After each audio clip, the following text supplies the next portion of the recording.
اور اسی طرح سے ایک اور حدیث میں آتا ہے کہ قرآن کی 10 آیات کو سیکھنا دنیا مافیا کے سارے بزنس سے بہتر ہے.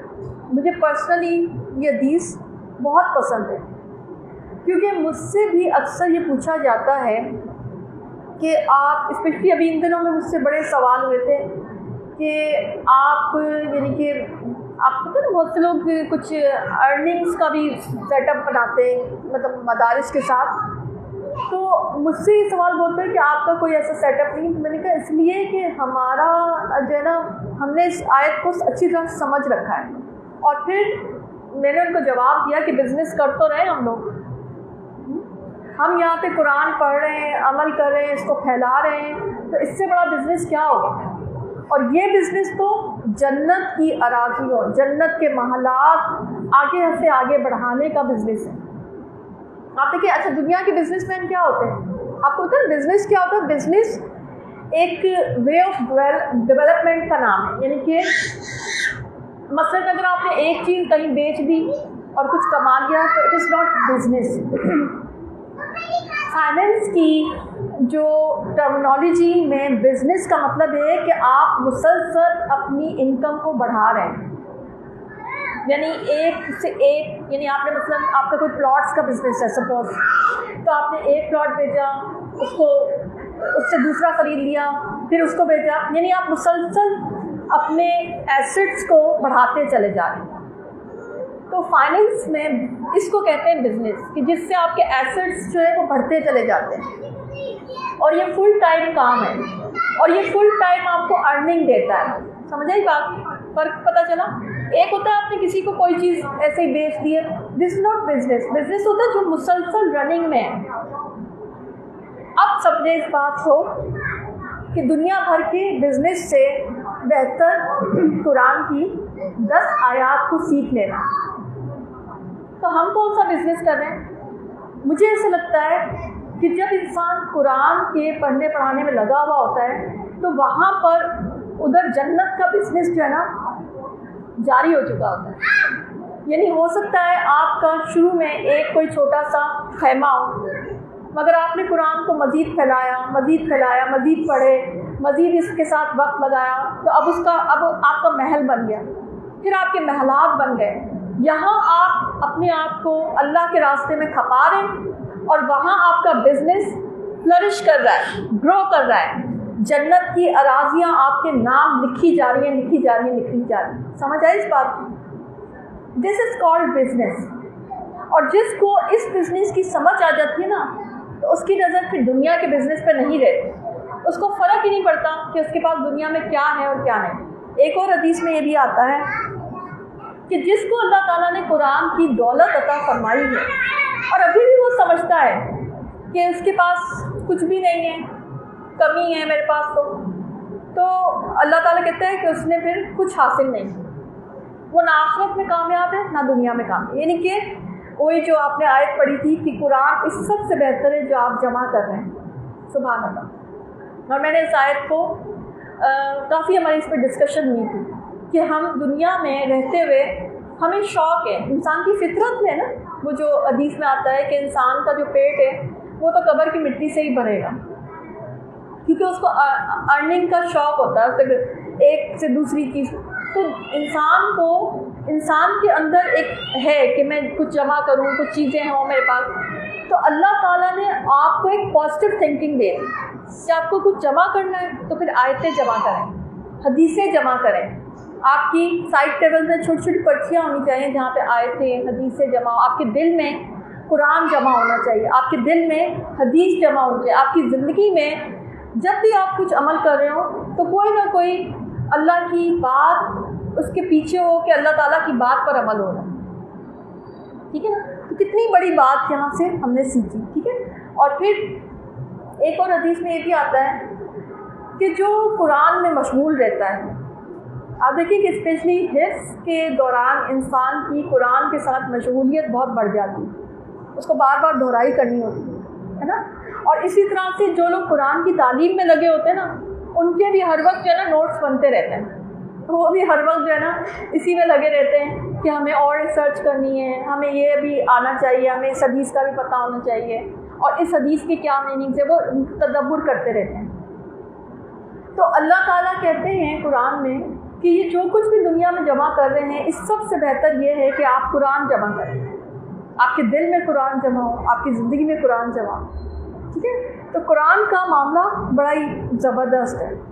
دل کے کسی ایک حصے میں قرآن کی ایک آیت کو سمجھنا، حضرت ابو ذر غفاری رضی اللہ تعالیٰ عنہ کو نبی کریم صلی اللہ علیہ وسلم سے بتایا کہ تم کسی دن کے کسی ایک حصے میں قرآن کی ایک آیت سمجھ کر پڑھ لو، یہ اس سے بہتر ہے کہ تم پوری رات جاگ کر 100 نفل جو ہے وہ پڑھو۔ تو اس سے پتہ چلتا ہے کہ اس کتاب کو جو کہ اللہ تعالیٰ نے نازل کی ہے، اس کو پڑھنے، اس کو سمجھنے کا اجر بے تحاشا ہے، ٹھیک ہے؟ اچھا، پھر آپ دیکھیں کہ لیکن ہم لوگ بہانے کرتے ہیں، ہم کہتے ہیں جی دین کے لیے ٹائم کیسے نکالیں۔ اچھا، دین آپ کو دو طریقے سے، علم آپ کا دو طریقے سے ہوتا ہے، ایک تو ایک علم حاصل کرنا، پھر اس کو پھیلانا بھی، لیکن ہمارے بہانے چلتے رہتے ہیں کہ نہیں ہم کیسے، مصروفیت کے اس میں کہ ہم کیسے۔ دیکھیں، علم حاصل کرنے کے لیے جو ہے نا وہ نکلنا تو پڑتا ہے۔ ایک عالم کا قول میں پڑھ رہی تھی کہ علم جو ہے شکم سیری میں حاصل نہیں ہوتا، علم تو فقیری میں نصیب ہوتا ہے، ٹھیک ہے نا؟ اچھا، پھر ایک اور حدیث سنیں کہ جس سے پتہ چلتا ہے کہ قرآن کا کتنا بڑا مقام ہے، کہ جو شخص مسجد یا مدرسے میں صبح کے وقت بھلائی سیکھنے یا سکھانے کے لیے آئے اور وہاں پر ایک پہر گزار دے تو اسے ایک مقبول عمرہ کا ثواب ملتا ہے، اور اگر وہ وہاں پہ بیٹھا یعنی وہ سیکھنے سکھانے میں اتنا مشغول ہے کہ وہ اسے شام ہی کر دی تو اس کو ایک مقبول حج کا ثواب ملتا ہے۔ میں اکثر کہتی ہوں کہ لوگ اس حدیث کو کیوں نہیں بار بار بیان کرتے ہیں؟ مطلب ہمیں ایک شوق ہوتا ہے کہ ہم حج پہ جائیں اور عمرہ پہ جائیں، لیکن آپ دیکھیں کہ ہر ایک کے نصیب میں سم ٹائمز نہیں ہوتا، تو یہ تو سب کے نصیب پہ ہے نا کہ ہم کسی مسجد مدرسے میں جائیں، اس سے جڑیں اور علم حاصل کریں، تو اللہ تعالیٰ ہمیں اس کا اجر جو ہے وہ عمرہ جو ہے اس حج کے برابر کر دے گا۔ پھر اس کی طرف سے حضرت انس بن مالک رضی اللہ تعالیٰ عنہ فرماتے ہیں کہ نبی کریم صلی اللہ علیہ وسلم کے زمانہ اقدس میں 2 بھائی ہوا کرتے تھے۔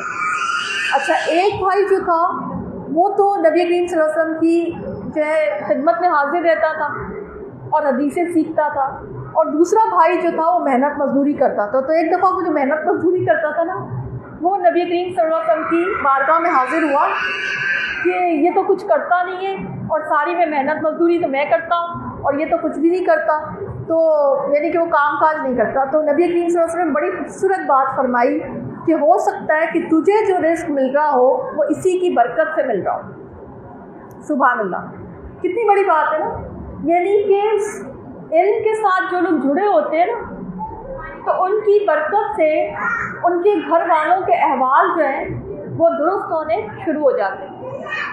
یہ بھی امپورٹنٹ بات ہے، ٹھیک ہے؟ اچھا، اسی طرح سے حضرت معاذ بن جبل فرماتے ہیں کہ علم اور ایمان اپنے مقام پر ہوتے ہیں، جو اسے ڈھونڈتا ہے وہ اسے حاصل کر لیتا ہے، یعنی اس کو ڈھونڈنا پڑتا ہے، اس کا مطلب ہے، ٹھیک ہے؟ پھر اسی طرح سے آپ دیکھیں کہ نبی کریم صلی اللہ علیہ وسلم فرمایا کہ جو شخص علم دین کی طلب میں نکلا، اللہ تعالیٰ اس کے لیے جنت کا راستہ آسان کر دیتا ہے۔ اچھا، جنت کا راستہ ویسے تو مشکل ہے نا، مشکل، جیسے کہ وہ ایک دوسری حدیث میں پتہ چلتا ہے کہ نبی کریم صلی اللہ علیہ وسلم نے فرمایا کہ جنت جو ہے وہ مشکل گھاٹیوں سے بھری ہوئی ہے، یعنی ان کو عبور کریں گے، مشکل آزمائشوں سے جب گزریں گے تو جنت حاصل ہوگی، اور دوزخ جو ہے وہ شہوات سے ڈھکی ہوئی ہے۔ اور نبی کریم صلی اللہ علیہ وسلم نے جب دیکھا دوزخ میں تو دوزخ کو کہ وہ شہوات سے، تو نبی کریم صلی اللہ علیہ وسلم نے یہ بھی فرمایا تھا کہ اس سے کون بچ سکے گا، یعنی اتنی شہوات، اتنی ٹیمپٹیشنز ہیں دنیا میں، تو لوگ اس میں مشغول ہو جاتے ہیں۔ تو لیکن فقط ایک چیز ہے جو آپ کے لیے جنت کا راستہ آسان کرتا ہے، اور وہ ہے علم کا راستہ۔ دیکھیں، علم جب آپ حاصل کرنے کی طرف نکلتے ہیں نا، تو آپ کے لیے دین آسان ہو جاتا ہے۔ جب دین آسان ہو جاتا ہے تو اس پر عمل آسان ہو جاتا ہے، آپ کو بہت ساری چیزوں کی کنفیوژن دور ہو جاتی ہے۔ اس لیے جو لوگ طالب علم ہوتے ہیں نا وہ جنت کے راستے کے مسافر بن جاتے ہیں. ٹھیک ہے. پھر نبی کریم صلی اللہ علیہ وسلم نے یہ بھی فرمایا کہ اللہ خوش و خرم رکھے اس شخص کو جو میری گفتگو سنے اور اس کو آگے بیان کر دے اور ان کو پہنچا دے جنہوں نے اس کو سنا نہیں. ٹھیک ہے.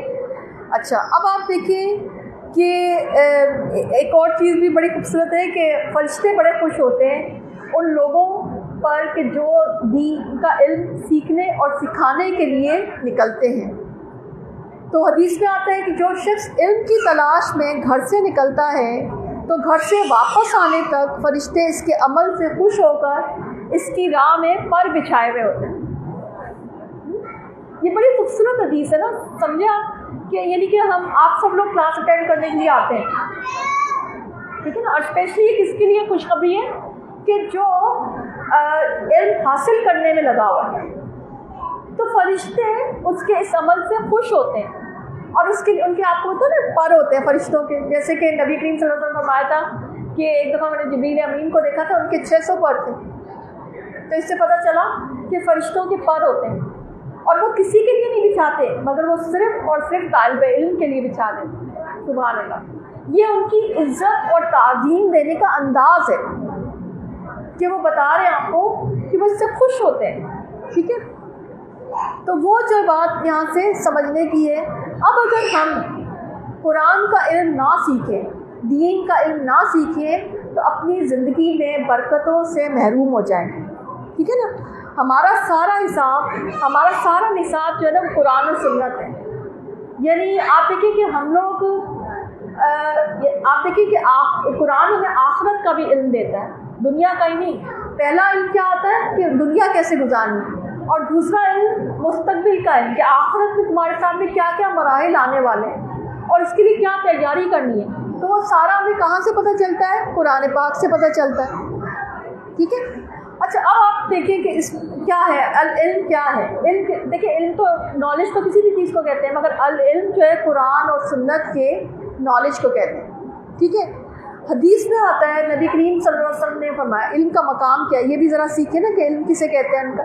تو علم کا مقام جو ہے نا نبی کریم صلی اللہ علیہ وسلم نے دل کی طرف اشارہ کر کے کہا کہ علم کا مقام جو ہے وہ ہا ہونا, علم یہاں پر ہے. ٹھیک ہے. یعنی علم جو ہے وہ کہاں پر ہے, علم کا مقام کیا ہے, وہ آپ کے دل کی طرف ہے, دل میں ہوتا ہے. ٹھیک ہے. تو آپ دیکھیں کہ وحی کا مقام بھی نبی کریم صلی اللہ علیہ وسلم کا دل تھا. اور اگر آپ کو یاد ہو تو بچپن کا جو واقعہ کہ نبی کریم صلی اللہ علیہ وسلم کا دل چیرا گیا تھا اور دل میں نور بھرا گیا تھا. ٹھیک ہے. اچھا پھر علم ہے کیا؟ علم کے بارے میں نبی کریم صلی اللہ علیہ وآلہ وسلم نے فرمایا کہ العلم التقویٰ, علم خدا خوفی کا نام ہے. ٹھیک ہے. آپ دیکھتے ہیں کہ دنیا میں بے شمار نالج اور علم بھرے ہوئے ہیں, تو وہ کیا سارے علوم جو ہے وہ نافع علم ہے؟ اسی حساب سے اس کی کیٹیگری بھی آ جاتی ہے کہ غیر نافع علم اور نافع علم. نافع علم وہی ہوتا ہے جو انسان کو دنیا میں بھی کامیاب کرے اور آخرت میں بھی کامیاب کرے. ٹھیک ہے. اچھا اب علم کا اثر کیسے آتا ہے؟ علم کا اثر جو ہے نا وہ انسان کی شخصیت پہ, اس کی کردار پر, اس کے رویے میں, اس کے عمل میں, اس کی زندگی میں اترتا ہے. آپ دیکھیں کہ قرآن کا علم تو وہ علم ہے جو سائنس کو بھی علم دے دیتا ہے. قرآن آپ دیکھیں قرآن کا علم پہلا یعنی قرآن ہے اور سائنس تو بات کی اجازت ہے. یعنی سائنس بھی جہالت میں تھی اور اللہ تعالیٰ نے علم پہلے بھیج دیا تھا. تو قرآن تو سائنس کو بھی علم والا بنا دیتا ہے. ٹھیک ہے نا.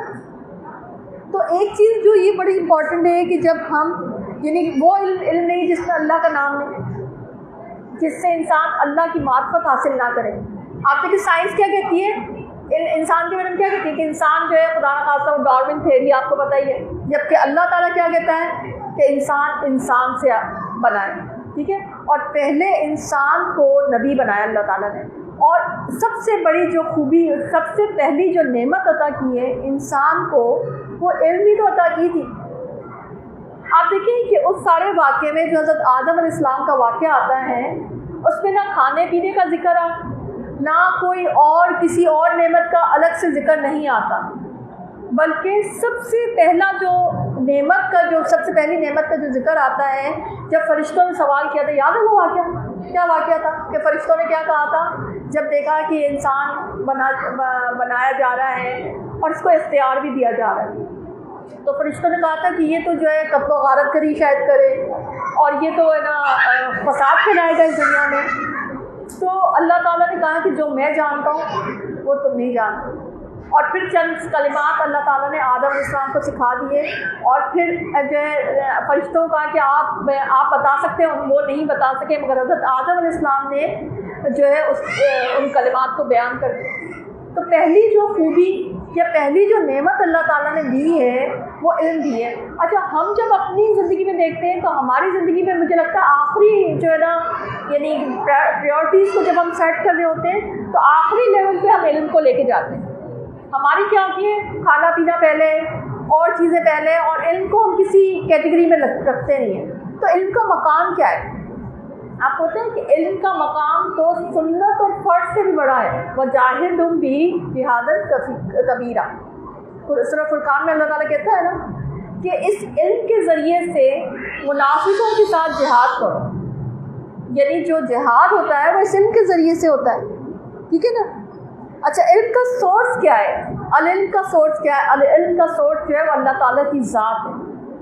اللہ تعالیٰ نے جب پہلی وحی نازل کی تھی تو اللہ تعالیٰ نے کہا تھا اقرا پڑھو. تو یہ جو قرآن کا علم ہے یہ اللہ تعالیٰ کی جو ہے نا اللہ تعالیٰ کی طرف سے آ رہا ہے. اچھا، بیسیکلی علم کسے کہتے ہیں؟ کبھی ہم نے سوچا کہ علم کسے کہتے ہیں؟ دیکھیں، علم بیسیکلی اس کو کہتے ہیں، مثلا دنیا میں کوئی انسان ہے، اس کے خیالات ہیں یا اس کے پاس ریسرچ ہے زیادہ یا اس نے کچھ زیادہ پڑھا ہوا ہے، تو اس کے خیالات کو جاننا اور اس کو اپنی زندگی میں شامل کرنا اس کو علم کہتے ہیں. سیکولر ایجوکیشن یہی ہے نا. آپ دیکھیں یا کتابوں کے ذریعے سے ہوتی ہے یا ٹیچرز کے ذریعے سے ہوتی ہے. اسکول کالجز میں ہم یہی علم حاصل کرتے ہیں نا. کیا کرتے ہیں؟ ان کے یعنی کسی کتاب کے خیالات کو مطلب پڑھتے ہیں اور اس سے ہم اپنے آپ کو آرنامنٹ کرتے ہیں، سیکھتے ہیں کچھ، ٹھیک ہے. یا پھر ٹیچر ہوتا ہے وہ ہماری تربیت کرتا ہے، ٹھیک ہے. مگر اللہ تعالیٰ نے قرآن اتار کے آپ کو پتہ ہے اس کا سب سے اعلیٰ مقام، علم کا سب سے اعلیٰ مقام جو ہے نا وہ قرآن ہے. قرآن میں آپ کو ہر چیز آپ کو ڈیفائن کر دی گئی. قرآن پڑھنے کے بعد کسی اور چیز کی آپ کو ضرورت باقی نہیں رہ جاتی، ٹھیک ہے نا. صحیح. تو علوم میں جتنے بھی علوم ہیں تو سب سے بہترین علم یہ ہے کہ ہم دین کا علم حاصل کریں اور اللہ تعالیٰ جس کے ساتھ بھلائی کا ارادہ کرتا ہے اسے دین کی سمجھ عطا کرتا ہے. یعنی ہم دنیا کی نعمتوں کو دیکھتے ہیں کہ بھئی دنیا کی نعمت کس کے پاس ہے تو ہم سمجھتے ہیں کہ وہ جو ہے وہ بہت زیادہ جو ہے امیر ہے یا اس کے پاس جو ہے. اکثر ہمارا تو پوائنٹ یہی ہے نا کہ جس کے پاس پیسہ بہت زیادہ ہے یا دنیا کی کچھ نعمتیں زیادہ ہیں، ہم یہ سمجھتے ہیں کہ اس کو جو ہے نا وہ اللہ کے ہاں زیادہ شاید چوزن ہے یا شاید زیادہ اس کو پسند کیا گیا ہے. جبکہ اللہ کے نزدیک پسندیدگی کا اگر مقام آپ کو دیکھنا ہے تو ایک انسان کو جج کرنے کا کرائٹیریا کیا ہے کہ یہ دیکھیں کہ اس کے پاس قرآن کا علم کتنا ہے. سبحان اللہ. اور یہ اللہ تعالیٰ عطا کرتا ہے. دیکھیں، ہدایت اور علم کا فرق بھی سمجھ لیں. علم جو ہے نا خارجی چیز بھی ہو سکتی ہے مگر ہدایت جو ہے نا وہ اللہ تعالیٰ جس کو دیتا ہے نا وہی ہدایت یافتہ ہوتا ہے، ٹھیک ہے نا. صحیح. تو یہ بھی بات آپ سمجھ لیں. پھر آپ دیکھیں کہ علم حاصل کہاں سے کرنا ہے. علم حاصل وہاں سے کرنا ہے جہاں سے آپ کو فرقہ واریت سے پاک صرف قرآن اور سنت کی بات بتائی جائے. ہمارے معاشرے میں کتنی عام ہو گئی نا کہ ہمارے ہاں مسلکوں کا علم زیادہ عام ہے. ہم زیادہ تر جو علوم حاصل کرتے ہیں وہ تاریخ سے حاصل کرتے ہیں، جبکہ اللہ نے جو ہمارا نصاب بنایا ہے وہ قرآن اور سنت بنایا ہے، ٹھیک ہے. تو تاریخ تو ہمارے نصاب میں شامل ہی نہیں ہے. آخرت کے سوالوں میں یہ تو شامل ہی نہیں ہے کہ فلانے نے کیا فتویٰ دیا تھا یا تاریخ میں یا پہلے پاس میں کیا ہوتا رہا تھا. قرآن میں جو بھی سوال ہوں گے وہ سارے کے سارے قرآن و حدیث سے آخرت میں جو سوال ہوں گے وہ سارے کے سارے قرآن و حدیث سے ریلیونٹ ہو کے ہوں گے، ٹھیک ہے. تو یہ بات بھی آپ کو سمجھ میں آئی. اچھا اب میں آپ کو کچھ نا نبی کریم صلی اللہ علیہ وسلم کی وہ حدیث بھی یاد ہے آپ کو، جس میں نبی کریم صلی اللہ علیہ وسلم نے فرمایا کہ تم میں سے بہترین وہ ہے جو قرآن سیکھے اور سکھائے. یعنی اللہ کے نبی صلی اللہ علیہ وآلہ وسلم نے بیسٹ جو پروفیشن ہے وہ بھی بتا دیا کہ تم سب میں بہترین کون ہے، جو قرآن کو سیکھے گا اور اس کو سکھائے گا. ٹھیک ہے، تو اس لیے ہماری زندگی میں یہ ارج ہونی چاہیے کہ ہم قرآن سیکھنے اور سکھانے کی طرف راغب ہوں. ٹھیک ہے. اچھا اب میں آپ کو کچھ تھوڑے سے یعنی کہ اقوال بتاتی ہوں علماء کرام کے، جو کہ پرسنلی مجھے بڑے پسند تھے. اچھا عبداللہ بن مسعود کہتے ہیں کہ درس یعنی پڑھنا پڑھانا نماز ہی ہے. یعنی کہ اگر آپ علم کی کوئی قرآن کے علم کی کوئی بات سیکھ رہے ہیں تو آپ ایسے ہی ہیں جیسے آپ ایک عبادت کی کیفیت میں، یعنی بتانے کے لیے کہ علم حاصل کرنا اور علم سکھانا بھی بہت بڑی عبادت ہے. سمجھے اس بات کو؟ ٹھیک ہے. جیسے امام مالک کے پاس تھے، وہ شاگرد تھے، تو وہ جب نماز کا وقت ہوا تو اپنی کتابیں وغیرہ سمیٹنے لگے. تو امام مالک نے کہا کہ آپ یہ کتابیں وغیرہ سمیٹ رہے ہیں اور جلدی کر رہے ہیں، تو یہ کس لیے؟ تو کہا کہ میں نماز پڑھنے میں چاہتا ہوں کہ نماز اول وقت میں پڑھوں. مطلب ان کا مقصد یہ تھا. تو امام مالک نے بڑی خوبصورت بات کہی کہ ابھی آپ جس کیفیت میں ہیں یہ بھی نماز سے کم نہیں ہے. سبحان اللہ. یعنی ابھی میں اور آپ کس کیفیت میں؟ عبادت میں ہیں. لیکن آپ نوٹس کریں گے کہ ہمارے معاشرے میں یہ چیز بہت زیادہ ہو گئی کہ ہم مسلمان جو ہے علم کے حصول میں پیچھے رہ گئے، قرآن کا علم حاصل کرنے میں پیچھے رہ گئے، اور ہم اس کو اتنا امپورٹنٹ سمجھتے بھی نہیں ہیں. تو ہمیں چاہیے کہ ہم دوبارہ سے اپنے آپ کو ریوائو کریں اور ہم قرآن سیکھنے اور سکھانے کی طرف آئیں. اصل گرومنگ تو قرآن کے ساتھ ہوتی ہے، اصل گرومنگ تو سنت کے ساتھ ہوتی ہے. ٹھیک ہے، صحیح. اچھا امام شافعی یہ کہتے ہیں کہ علم کا حصول نفل نماز سے افضل ہے. کتنی بڑی بات ہے نا. مثلاً آپ کی نفل نماز کا ٹائم ہے، مگر آپ علم کی کسی مشغولیت میں، ٹھیک ہے، اور آپ کسی آیت پہ تدبر کر رہے ہیں، یا آپ قرآن سکھا رہے ہیں، یا آپ حدیث سکھا رہے ہیں، اور نفل نماز، دیکھیے یاد رکھیں فرض نماز کی بات نہیں ہوتی، نفل نماز کا ٹائم ہے، مثلا اشراق کا ٹائم ہے، بات ہے. تو آپ جو ہے اگر آپ علم سیکھنے سکھانے میں لگے ہوئے ہیں تو وہ بھی جو ہے نا ایسے ہی عبادت ہے، بلکہ جیسے امام شافعی تو کہتے ہیں وہ اس سے بھی افضل عبادت ہے. اچھا وہ لوگ اس بات کو سمجھتے تھے، تو آپ دیکھیں نا کہ وہ ایک ایک حدیث لینے کے لیے اتنا سفر کیا کرتے تھے، راحلہ جس کو کہتے ہیں، حدیث کے لیے سفر کرنا. ٹھیک ہے.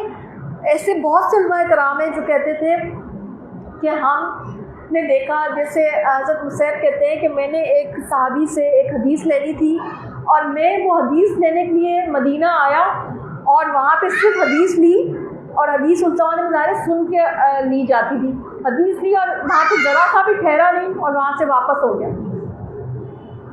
یعنی آپ دیکھیں کہ ہماری جو مصروف لائف ہے، تو ہم اس میں اس بات کو تھوڑی دیر کے لیے امیجن کریں کہ اگر ہم تو کہیں جائیں تو ہم کہتے ہیں 2-3 اور کام نمٹا دیں، مگر وہ علم کو اہمیت دیتے تھے نا. تو ان کے لیے یہ بات کافی تھی کہ، اور ان کے لیے خوشی کی بات تھی کہ ان کو ایک حدیث، ایک نئی حدیث ان کو پتہ چلی، ہے نا. یہ بات اہم، صحیح. اسی طرح سے عبداللہ بن مسعود کہتے ہیں کہ اللہ کی اس ذات کی قسم کہ جس کے دست قدرت میں میری جان ہے، جو لوگ راہ حق میں قتل ہو کے مرتبہ شہادت پر فائز ہوئے، وہ اللہ کے ہاں علماء کرام کا اعزاز اور اکرام دے کر خواہش کریں گے کاش اللہ تعالیٰ انہیں بھی علماء کی حیثیت سے اٹھاتا. ٹھیک ہے، صحیح. اچھا ابو دردا فرماتے ہیں کہ ایک ساتھ علمی گفتگو کرنا، ایک ساتھ، اچھا ساتھ کسے کہتے ہیں؟ لمحہ. ایک ساتھ علمی گفتگو کرنا پوری رات قیام سے افضل ہے. یعنی کہ آپ نے ایک گھڑی علم کی گفتگو کی، کسی سے کوئی علم کا مسئلہ پوچھا، کسی کو بتا دیا، اور ہم تو اس کو اتنا بڑا سمجھتے ہی نہیں ہیں، مگر ابو درداء کہہ رہے ہیں کہ وہ جو ہے وہ اتنی بڑی چیز ہے کہ پوری رات قیام سے افضل ہے. ٹھیک ہے. اچھا، پھر اسی طرح سے امام شابی کہتے ہیں کہ اگر کوئی شخص حکمت کی ایک بات سننے کے لیے شام کے اس پار سے یمن کے اس پار تک سفر کرتا ہے تو میں سمجھتا ہوں اس کا سفر ضائع نہیں گیا. یعنی علم کے لیے، جیسے میں نے آپ کو پہلے بھی بتایا کہ علم آپ کو سفر میں ملتا ہے، علم آپ کو فقیری میں ملتا ہے، علم آپ کو شکم سیری کسے کہتے ہیں؟ پیٹ بھرے میں نہیں ملتا. ہم لوگوں کو آج کل بہت زیادہ شوق ہوتا ہے نا کہ بس ہم آن لائن ہی اٹینڈ کر لیں، سب کچھ لائیو لے لیتے ہیں ہر چیز. تو دیکھیں، لائیو ایک آپ کی مجبوری کا عمل تو ہو سکتا ہے، لیکن اصل علم تو وہی ہوتا ہے جو آپ نیک لوگوں کی صحبت میں بیٹھ کر، کسی استاد کے پاس بیٹھ کر اور آپ کو علم حاصل کریں. ٹھیک ہے نا؟ اس بات کو سمجھ رہے ہیں آپ؟ صحیح. اچھا، سعید بن مسیب کہتے ہیں کہ میں ایک حدیث کے لیے کئی راتوں سفر میں رہا، یعنی ایک حدیث حاصل کرنے کے لیے میں کئی راتوں کا سفر کیا. ٹھیک ہے. علم ایسی چیز ہے، امام مالک کہتے ہیں کہ علم ایسی چیز ہے کہ اس وقت تک حاصل نہیں ہو سکتی جب تک کہ اس کی راہ میں کہ فقیری کا مزہ نہ چکھا جائے. اور اس سلسلے میں وہ حضرت امام ربیعہ کا ذکر کرتے ہیں کہ ان کو جب وہ حصول علم کی راہ میں تھے تو انہوں نے علم کی خاطر اپنی چھت کے بالے، یعنی کہ جو چھت اپنے گھر کی جو چھت ہوتی ہے نا، اس کے بالے تک بیچ ڈالے اور کھجوروں پر اور مرقع پر گزارا کرنا شروع کر دیا. یعنی علم کے راستے میں آپ کو فقیری بھی برداشت کرنی پڑتی ہے اور آپ کو بعض اوقات بالکل زیرو پر لائف شروع کرنی پڑتی ہے، اور کئی ٹائم تک آپ زیرو پر رہتے ہیں، پھر جا کر آپ کو اللہ تعالیٰ علم عطا کرتے ہیں. دیکھیں، قرآن اور حدیث کا علم جو ہے وہ بڑی قیمتی چیز ہے، وہ ایسے تو نہیں مل جائے گی. آپ دیکھیں آج کل نا ایک بات آپ نوٹس کریں گے کہ آج کے زمانے میں قرآن اور حدیث کا علم میڈیا پہ بڑا پھیل رہا ہے، مگر دلوں کے اندر دل ان سے خالی ہے.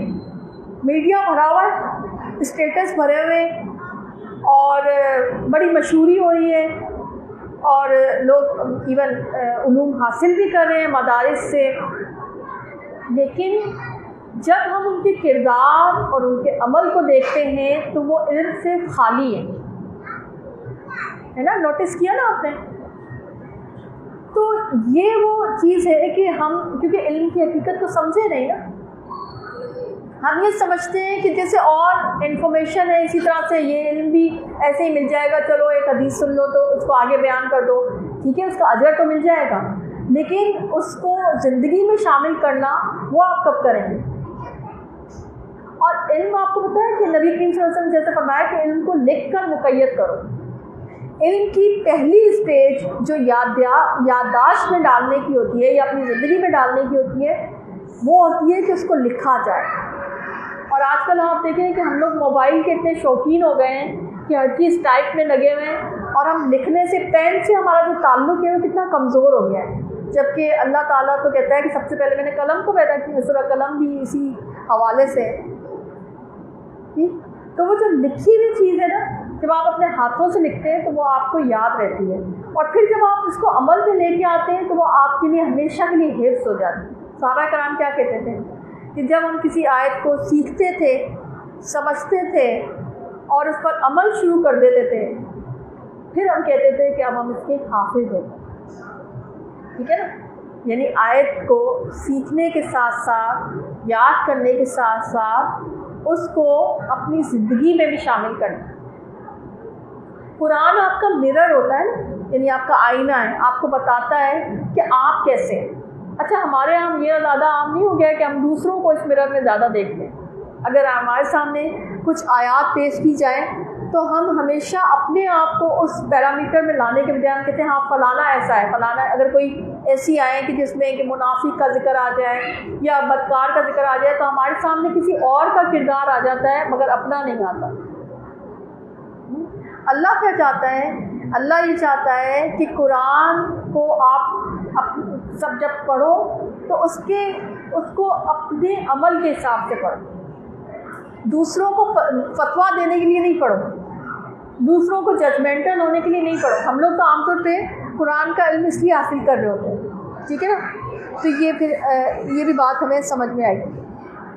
پھر اسی طرح سے حضرت عمر کا بڑا خوبصورت قول ہے، وہ کہتے ہیں کہ اللہ تعالیٰ نے اپنی عزت کی ایک رضا اختیار کر رکھی ہے، اللہ کی ایک رضا ہے، رضا کسے کہتے ہیں؟ چادر۔ وہ رضا اللہ تعالیٰ اس پر ڈالتا ہے جو قرآن کا علم حاصل کرتا ہے۔ سبحان اللہ، مجھے پرسنلی یہ قول بہت پسند ہے، اور یہ میں واقعی میں سمجھتی ہوں کہ جب آپ قرآن کا علم حاصل کر رہے ہوتے ہیں نا، تو آپ کو واقعی اپنے اوپر ایک رحمت کی چادر کا احساس ہوتا ہے کہ ہم جیسے، یا ایون آپ اس یعنی ایرا میں ہوں یا اس ٹائم ڈیوریشن میں ہوں، مثلا آپ مدرسے جا رہے ہوں یا آپ کچھ سکھانے کے لیے جا رہے ہوں یا کچھ سیکھنے کے لیے جا رہے ہوں، تو آپ کو اللہ کی رحمت فیل ہوتی ہے، ٹھیک ہے نا۔ تو کتنی خوبصورت جو ہے نا ان کا جو ہے نا پتہ چلتا ہے قول جو ہے نا، صحیح۔ اچھا، تو یہ بات ہو گئی۔ پھر عالم کی عظمت کا یہ احساس ہے، میں نے پیچھے آپ کو طالب علم کی جد و جہد کا تو بتایا تھا کہ فرشتے خوش ہوتے ہیں اور پر پھیلا لیتے ہیں ان کے لیے۔ عالم کی جو عظمت ہوتی ہے اس کو بھی تو ذرا ہم دیکھیں نا، کہ عالم کی عظمت کا یہ حال ہے کہ زمین و آسمان کی ہر چیز اس کی بخشش کے لیے دعا کرتی ہے، سبحان اللہ۔ اب زمین و آسمان کی ہر چیز، یعنی کہ کتنی ساری اسپیشیز ہیں، بایولوجی میں پڑھتے ہیں، زولوجی میں پڑھتے ہیں ہم لوگ، باٹنی میں پڑھتے ہیں، کائنات جو ہے اس میں صرف ہماری اسپیشی تو نہیں، انسان تو ایک اسپیشی ہے، بایولوجی کی زبان میں تو یہی کہا جائے نا، بے شمار اور بھی تو مخلوق ہے نا جو کہ اللہ تعالیٰ نے اس دنیا میں بنائی ہے، جن کا ہمیں تو اتنا پتہ بھی نہیں ہے۔ تو اللہ تعالیٰ کے نبی صلی اللہ علیہ وسلم کیا فرماتے ہیں کہ قرآن جو پڑھانے والا ہوتا ہے، یعنی جو عالم ہوتا ہے، اس کے لیے دنیا میں جتنی بھی مخلوق ہے نا، وہ سب اس کے لیے دعا کرتی ہے، اور وہ دعا کون سی ہوتی ہے؟ بخشش کی دعا، بخشش کی۔ اور ہمیں سب سے زیادہ جو چیز چاہیے نا، وہ بخشش کی دعا ہی ہے، ٹھیک۔ اور یہاں تک کہ چونٹیاں اور سمندر کی مچھلیاں بھی اس عالم کے لیے دعا کرتی ہیں، تو عالم کا تو مقام بہت ہی بڑا ہے، ٹھیک ہے۔ اچھا، پھر اسی طرح سے نبی کریم صلی اللہ علیہ وسلم نے فرمایا کہ ایک اہل علم کو ایک عبادت گزار پر اس طرح سے فضیلت حاصل ہے کہ جس طرح سے چاند کو دوسرے ستاروں پر، ٹھیک ہے، صحیح۔ اور علماء انبیاء کا ورثہ ہے، اور اس حدیث کو بھی سمجھیں کبھی آپ، ستارے بہت سارے ہوتے ہیں مگر چاند ایک ہوتا ہے، تو اب کمپیریزن کیا آ رہا ہے؟ عبادت گزار کا اور علم حاصل کرنے والے کا۔ کس کا کمپیریزن آ رہا ہے؟ ایک عام عبادت گزار، یعنی جو صرف نماز پڑھتا ہے، روزہ رکھتا ہے، اور ایک وہ ہے کہ جو علم حاصل بھی کرتا ہے اور اس کو آگے پھیلاتا ہے۔ تو ایک کمپیریزن اللہ کے نبی صلی اللہ علیہ وسلم نے فرما دیا، تو کمپیریزن ایسے، عبادت گزار تو ستاروں کی مانند ہے، مگر وہ جو عالم ہیں وہ تو ایسے جیسے آسمان پر چمکتا ہوا چاند، سبحان اللہ، کتنا بڑا مقام ہے۔ ایک اور حدیث میں یہ پتہ چلتا ہے کہ نبی کریم صلی اللہ علیہ وسلم سے ایک دفعہ پوچھا گیا تھا کہ ایک عالم تھا اور ایک جو ہے عام عبادت گزار تھا، تو وہ جو عبادت گزار تھا وہ دن رات عبادت میں لگا رہتا تھا، اور جو عالم تھا وہ صرف فرض عبادات کرتا تھا، یعنی فرض نمازیں پڑھتا تھا، فرض روزے رکھتا تھا، فرض زکوٰۃ، یعنی فرائض کی ادائیگی کرتا تھا، مگر وہ علم پھیلانے میں لگا رہتا تھا۔ تو نبی کریم صلی اللہ علیہ وسلم سے پوچھا گیا کہ مقام کس کا بڑا ہے؟ تو نبی کریم صلی اللہ علیہ وسلم نے فرمایا کہ اس کا جو فرائض میں لگا رہا مگر علم پھیلانے میں لگا رہا، یعنی اس کی اپنی عبادت اتنی زیادہ نہیں تھی مگر اس کا علم پھیلانے کا عمل جو ہے وہ بہت زیادہ تھا۔ وہ کیا ہوتا ہے؟ ملٹی پلائی ہو جاتا ہے، تمہاری وجہ سے کوئی ہدایت کی طرف آ جائے، تمہاری وجہ سے کوئی ہدایت پکڑ جائے تو تمہارے صرف اونٹوں سے بہتر ہے، اور کوئی اگر کسی کو ہدایت کے راستے کی طرف نشاندہی کرتا ہے، اس کی نمائندگی کرتا ہے تو اس کا بھی اجر اسی طرح سے ہو جاتا ہے جیسے کہ وہ بھی عمل ہی کرتا ہے، تو ملٹی پلائی ہوتا چلا جاتا ہے نا، ٹھیک ہے نا، صحیح۔ اچھا، پھر آپ دیکھیں کہ والدین کا مقام بڑا امپورٹنٹ ہے۔ یہاں میں نے علماء کا بتایا، اور علماء کا یہ بھی ہے کہ نبی کریم صلی اللہ علیہ وسلم نے فرمایا کہ جو استادہ کرام ہوتے ہیں نا، جو کہ یعنی کہ قرآن کا علم دیتے ہیں، تو ان کا مقام والدین سے بھی بڑا بتایا، کیونکہ والدین کو صرف پیدا کرتے ہیں اور تربیت کرتے ہیں اور جو ان کے ہاتھ میں ہوتا ہے، لیکن علماء جو ہے وہ جانور سے انسان بناتے ہیں، سبحان اللہ، ٹھیک ہے۔ تو میں مطلب پرسنلی میں یہ جب حدیث سن رہی تھی اور پڑھ رہی تھی تو مجھے پرسنلی بڑا وہ لگا کہ علماء کرام کا مقام جو ہے اللہ تعالیٰ نے کتنا بڑا مقام بنایا ہے نا، لیکن والدین کا مقام جو قرآن کی تعلیم اپنے بچوں کو دلاتے ہیں ان کا بھی مقام کچھ کم نہیں۔ نبی کریم صلی اللہ علیہ وسلم نے فرمایا کہ اپنی اولاد کو قرآن مجید کی تعلیم دلوانے والے والدین کو قیامت کے روز 2 ایسے لباس پہنائے جائیں گے کہ جن کے مقابلے میں دنیا و مافیا میں ساری دولت جو ہے وہ مانگ پڑ جائے گی، یعنی دنیا مافیا میں جتنی بھی چیزیں جتنی دولت ہوگی وہ اتنے خوبصورت لباس ان کو عطا کیے جائیں گے کہ وہ سب ان کے پیچھے جو ہے نا مان پڑ جائیں گے۔ اور ایک دوسری حدیث میں یہ آتا ہے کہ ان کے جو قرآن کی تعلیم دلواتے ہیں اپنے بچوں کو، ان کو ایسا تاج پہنایا جائے گا کہ سونے کا کہ جس کے سامنے سورج کی روشنی بھی ماند پڑ جائے گی۔ آپ دیکھیں کتنا بڑا مقام، کیونکہ انہوں نے دیکھیں موٹیویشن تو بیسیکلی والدین دیتے ہیں نا اپنے گھر میں۔ اب یہ تو آپ کے ہاتھ میں وہ آتا ہے، جیسے ہر بچہ دین فطرت پہ پیدا ہوتا ہے، یہ تو والدین ہوتے ہیں جو اس کو مجوسی یا نصرانی بنا دیتے ہیں یا یہودی بنا دیتے ہیں، ٹھیک ہے نا۔ تو بیسک جو موٹیویشن ملتی ہے نا ایک بچے کو، وہ گھر کے اندر سے ملتی ہے۔ تو والدین کا ایک بہت بڑا مقام ہوتا ہے، ہم چاہیں تو ان کو جو ہے دنیا کی طرف لگا دیں، ہم چاہیں تو اس کو آخرت کے راستے میں گامزن کر دیں۔ تو یہ جو ہے، اور یہ بچپن سے ایک موٹیویشن شروع ہوتی ہے، والدین کی ایک نیت ہوتی ہے، دعا ہوتی ہے، خواہش ہوتی ہے، ان کے گھر کا ماحول ہوتا ہے۔ مجھ سے اکثر لوگ کہتے ہیں کہ جی ہے نا ہمارے بچے جو ہے وہ دین کی طرف نہیں آتے، ہم تو مدارس میں بھیجتے ہیں، ہم تو بہت کوشش کرتے ہیں۔ تو دیکھیں اس کا جواب یہ ہے کہ بچے جو ہے نا آپ ظاہر بھیجتے ہیں ان کو تعلیم کے لیے، لیکن بچے بہت زیادہ جو ہے ماحول سے، گھر کے ماحول سے بھی اثر پکڑتے ہیں۔ اگر گھر کے اندر دین کا ماحول نہیں، ٹی وی دیکھے جا رہے ہیں، فلمیں دیکھی جا رہی ہیں استغفر اللہ، یا ایسا ہی دنیا دارانہ ماحول ہے اور جنت کی باتیں نہیں ہو رہی، جہنم کے تذکرے نہیں ہو رہے، تو پھر بچے قرآن اور حدیث کی طرف راغب کیسے ہوں گے؟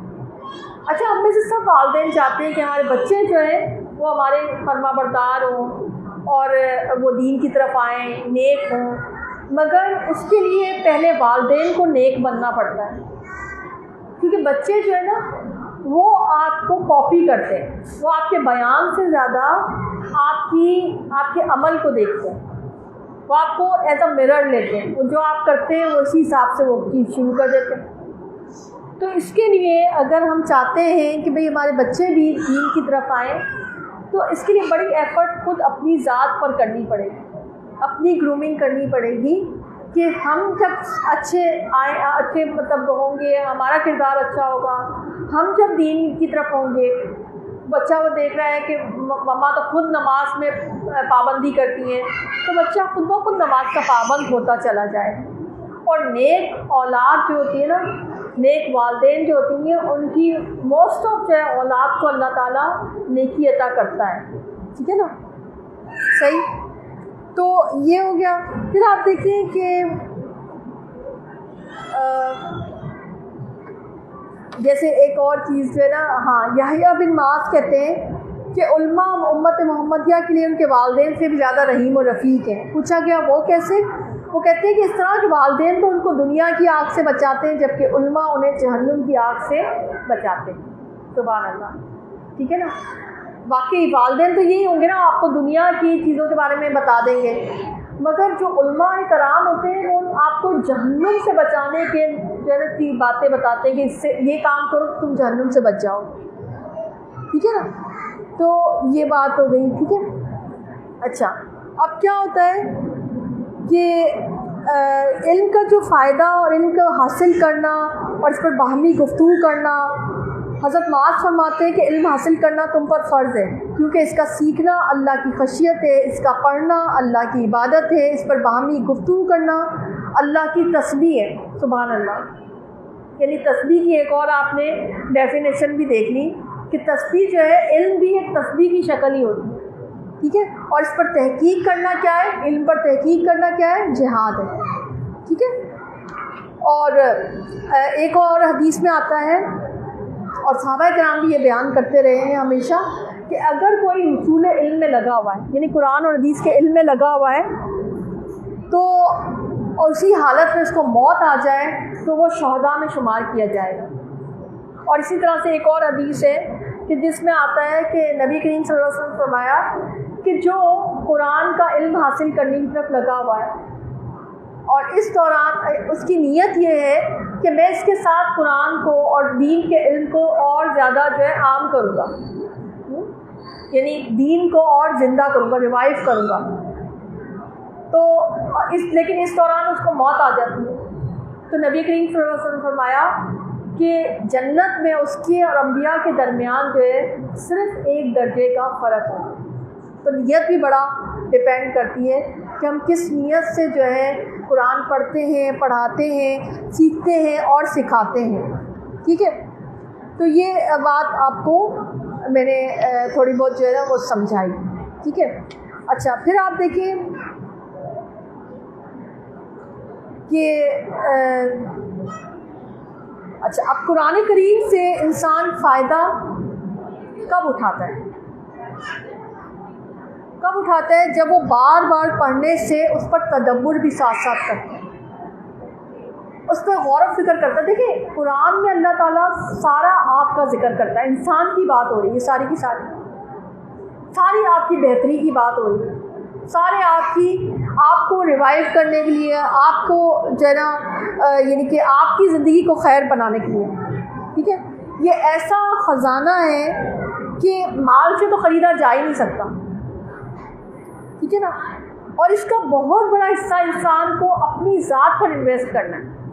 یعنی کیسے انویسٹ کرنا ہے کہ جب قرآن پڑھنے کی طرف آ جائے تو سب سے پہلے اپنی گرومنگ پہ توجہ دینا ہے، یعنی میں نے ٹھیک ہونا. آپ دیکھیں ہمارے اندر یہ بھی چیز بڑی کم ہو گئی ہے کہ جب ہم قرآن پڑھتے ہیں تو ہم کسی نہ کسی لیول پہ تکبر کا شکار ہو جاتے ہیں. آپ کو پتہ ہے قرآن کا، تکبر کا، دین کا اور دین کے علم کا اور تکبر کا کوئی کمبینیشن نہیں. حدیث میں آتا ہے ہر علم والے کے اوپر ایک علم والا ہے. اور اگر وہ واقعہ پورا یاد کر لیں حضرت موسیٰ علیہ السلام کا، یہ حدیث کا جو بیک گراؤنڈ ہے وہ یہی تو ہے کہ حضرت موسیٰ علیہ السلام سے ایک دفعہ کسی مجمع میں یہ پوچھا گیا تھا کہ اس کرۂ ارض پر آپ سے زیادہ بڑا عالم کوئی ہے؟ تو حضرت موسیٰ علیہ السلام نے یہ کہہ دیا تھا، حالانکہ بات حق تھی، ٹھیک ہے، کیونکہ نبی جو ہوتے ہیں وہ اپنے دور کے سب سے بڑے عالم ہوتے ہیں، مگر یہ بات ان کو اس بات مطلب آپ دیکھیں نبی، وقت کے نبی ہیں حضرت موسیٰ علیہ السلام، اور انہوں نے کہہ دیا کہ نہیں مجھ سے بڑا عالم اس کرۂ ارض پہ کوئی نہیں ہے. تو یہ بات ان کی ناپسند کی گئی اللہ کے ہاں، اور اللہ تعالیٰ نے کہا کہ ایک شخص ہے اس کا نام ہے خضر، اس کا علم آپ سے بھی بڑا ہے، اور اس پورے جو ہے نا علم کو سمجھانے کے لیے، اور اس میں پورا آپ دیکھیں سورہ الکہف میں پورا وہ سفر ہوتا ہے، علمی سفر جو ہوتا ہے، اور واقعی حضرت خضر نے جگہ جگہ پروف کیا کہ ان کا علم حضرت موسیٰ علیہ السلام سے زیادہ ہے. کچھ ایسے شاکنگ معاملات کیے جو بظاہر نہ سمجھ آنے والے تھے، اور حضرت موسیٰ علیہ السلام ہر دفعہ سوال کر بیٹھتے تھے کہ آپ نے ایسے کیوں کیا؟ تو انہوں نے کہا کہ میں نے تو پہلے ہی کہا تھا آپ صبر نہیں کر سکیں گے میرے ساتھ، ہے نا. تو اس سے ایک اور چیز بڑی امپورٹنٹ اور بہت اہم بات کہ اگر اللہ تعالیٰ ہمیں کسی نہ کسی لیول پر قرآن کا علم اگر عطا انشاءاللہ کر ہی دے تو اس میں تکبر کبھی نہ کرے.